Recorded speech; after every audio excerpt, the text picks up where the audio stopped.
গত ২১ নভেম্বর সশস্ত্র বাহিনী দিবসে অংশ নিয়েছিলেন বিএনপি চেয়ারপারসন বেগম খালেদা জিয়া। সেদিন স্বেচ্ছায় অনুষ্ঠানে যোগ দেয় বেগম জিয়াকে বেশ হাস্যোজ্জ্বল দেখা যায়। তার একদিন পরে শ্বাসকষ্টের জটিলতায় স্বাস্থ্যের অবনতি হয়। ২৩ নভেম্বর ভর্তি হন রাজধানীর এভারকেয়ার হাসপাতালে। সংক্রমণ ছড়িয়ে পড়ে হার্ট এবং ফুসফুসে। দেশি বিদেশি চিকিৎসকদের সমন্বয়ে গঠিত বিশেষায়িত মেডিকেল বোর্ডের অধীনে বেগম জিয়ার চিকিৎসা চলছে।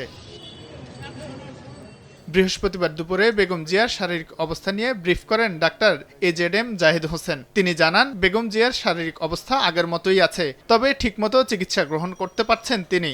চিকিৎসকদের পরামর্শ মোতাবেক যে চিকিৎসা ওনাকে দেওয়া হচ্ছে, সেই চিকিৎসা উনি ঠিকমতো গ্রহণ করতে পারছেন এবং ওনার শারীরিক অবস্থা গত কয়েকদিন পূর্বেও যে অবস্থায় ছিল, আলহামদুলিল্লাহ উনি সেটি মেনটেন করে যাচ্ছেন।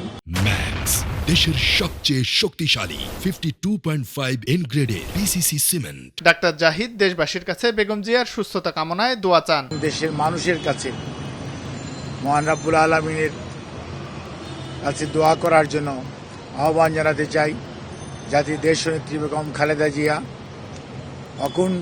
মানুষের অকুণ্ঠ ভালোবাসা, শ্রদ্ধা এবং দোয়ায় আল্লাহ রাব্বুল আলামিনের অশেষ রহমতে আবারও সুস্থ হয়ে বাংলাদেশের রাজনীতি তথা বাংলাদেশে ওনার যথাযথ ভূমিকা রাখতে পারেন। বিএনপি চেয়ারপারসন বেগম খালেদা জিয়া টানা ২৬ দিন এভারকেয়ার হাসপাতালে ভর্তি আছেন। শাহিন আলম, সময় সংবাদ, ঢাকা।